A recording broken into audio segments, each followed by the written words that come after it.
fit their offense better, and that was the pick. Caleb Williams, everything you could hope for as a second-year quarterback you've been given now. The best offensive line in football the past couple years when it comes to OC, a new and improved offensive line, and now multiple tight ends. You talk about the 12 personnel now that Loveland is there. I also think about third downs. This is where this young quarterback struggled the most last year. And Colston Loveland, that's where he kind of separated a little bit with Tyler Warren. Is he's going to be in that Laporta role. They're going to put him by himself. You're going to gather information. Is a safety cover him? Is a backer cover him? Great. Caleb Williams is going to know it's man coverage. Do you love the matchup? Let's throw it to the rookie. If you don't, let's work away to a DJ Moore or Romo Dunze. So the 12 personnel stuff, 43 touchdowns over the last 2 years for Detroit. I agree. Kmet's still going to be a big part of this offense. The more I thought about it when it comes to Ben Johnson there, I loved it for Chicago. What about Warren to the Colts? Well, we don't care about that. We're talking about the Chicago Bears.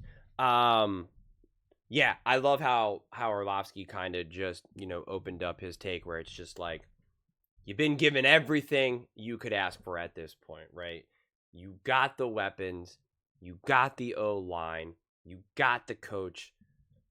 There's no excuses now, right? And I don't think we'll need the excuses. And so, but you just got everything. You're going to get such clarity of Caleb Williams. And if you're a Chicago Bears fan, it's just a great place to be in, because let's just say on the small chance that Caleb Williams isn't good, which again, I believe he will be, but let's just say he truly was a bust and not good. You'll know now without a shadow of a doubt. You won't have to guess. You won't have to figure out. You won't have to be like, oh, well, we didn't have a good O-line, or well, we didn't have any weapons, or we had no this, or we had a bad coach. Like, you'll know now. You have the clarity. And I always talk about the importance of just understanding what you have in front of you, right? You need to know, is my coach great? Is my quarterback great? Is my O-line? Is my GM, my owner, whatever it may be, you need that clarity. And right now, this Bears team has been constructed in a way where it's like, you can only succeed. And if you don't, then the reason why is going to be so obvious. It's going to be so clear. And I really, really believe, I said this in my previous video, I really believe that the Chicago Bears can win the division. I am so high on this team, outside of Caleb Williams being a true and utter complete bust, which I just don't believe he is. I mean, this team can absolutely, positively win the division. And I think you could make the argument that they're actually in the driver's seat.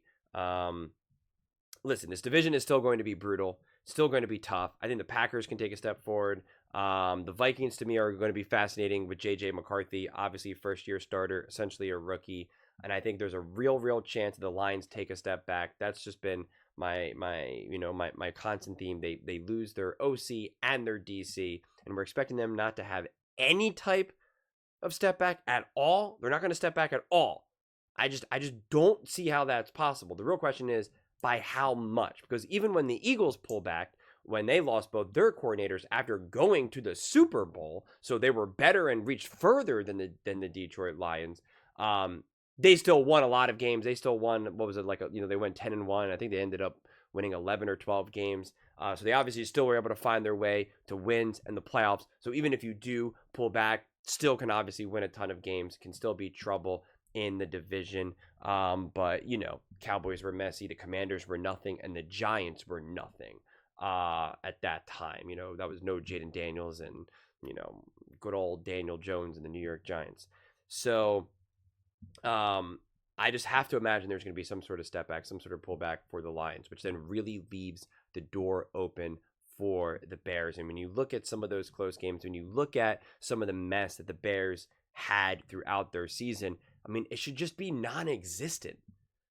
It should be. Sometimes you bring a coach and you bring in a new coach and you have a bunch of issues from the year before, and the coach needs to kind of like minimize those issues, or he needs to work through those issues. He needs to work around those issues. It's like if you had essentially a terrible O-line and no run game. And now you bring in a new coach. He has to figure out, okay, how can I call this game? How can I game plan in a way to know that we have a terrible run game? We have no line. But that's not the case here. You brought in the problems have been solved. The weapons and the pieces for Caleb to work with are there. And at this point, like there's a great balance between some young guys and experience. And again, unless you're banking on Ben Johnson to just really be overwhelmed and a bad coach, like I just don't see it. I know he's never been a head coach before, but I've just loved everything that has come out of Ben Johnson, and even the free agency process and the drafting process. Like, to me, it just seems like a team that is organized. They're not overcompensating. They're not trying to take a big swing for the sake of a big swing. They're just kind of like, we are building the best team we possibly can. We're going with this with the idea that Caleb Williams will be great. And if we're not great and it shows that Caleb Williams isn't, all right, we have our answer. We messed up that pick. Caleb is not that great. Great. We'll move on. You know, like, it's just, to me, again, like, everything just becomes clearly defined.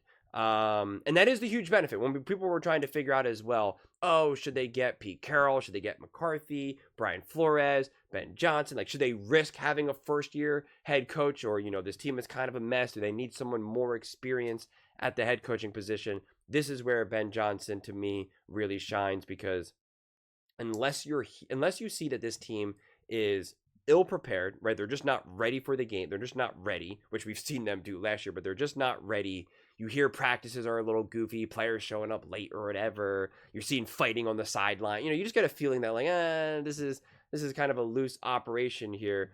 Like, anything outside of that, like, you know, the offense is going to be efficient. You know, the play calling is going to be great. You know, the game plan is going to be great. And so there's just so many things that you had to worry about last year that you just simply do not this year. And that's why it's just like, I'm through the roof excited for the Chicago Bears. I believed in them last year, but nowhere near the levels that people were trying to say, like, of them, like, going to the Super Bowl and Caleb Williams being, you know, an MVP candidate and like a top 5 quarterback. Like, I was not on that, you know, bandwagon. But this year, and this is what I said in my previous video, like, this year to me feels like how everybody was talking about the Bears last year. Like, that's the energy that I'm feeling. That's the confidence that I have in them. And, like, again, really my only get out of jail free card for that take is really just like, Caleb Williams is not that good, man.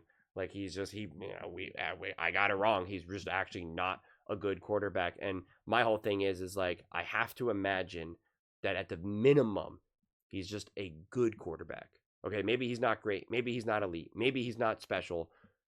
But I have to imagine at the minimum, he's just, okay, he's a good quarterback. Is he the top 10 quarterback? No. Is he the 20th quarterback? The 25th quarterback? I have to imagine Caleb Williams is at least that. I have to imagine that he's at least the 25th best quarterback in the NFL. And I have to imagine that when you bring in Ben Johnson and you give him an O-line, you give him time, you give him a, you know, consistent run game and a balanced game plan and a balanced, approach, he's going to be better than he was last year. So if you have a better O-line, you have a better offense, you have a better coaching staff, you have a better quarterback, how are you possibly then not a better team? Doesn't make sense. So, of course. So to me, this is like the safest take, quite frankly. The only way how you could not believe in the Bears is if you really, truly believe to your core that Caleb is not good, and if you want to just kind of take that approach where, like, well, we've never seen Ben Johnson be a head coach, so who knows? It's like, yeah, I get that, but you know what? I'm taking the leap of faith. But those are just my thoughts. I'd absolutely love to hear yours. What do you guys all think about Caleb Williams having everything you could ever ask for from a quarterback perspective, as Dan Orlovsky put it? Let me know in the comments below. I read every single comment, so whether you agree with me or disagree with me, either way, let's get in some discussions, let's get in some fights, but ultimately, let's just have some fun. And please do consider subscribing. We are building an amazing community here, and I absolutely love to see you part of it. I want to build something that we all genuinely feel connected to, something that we're really excited to be part of. I think we're all on our way to doing it. And please don't forget to give this video a thumbs up, as it really does help with the visibility and the algorithm. Thank you so much. See you next time.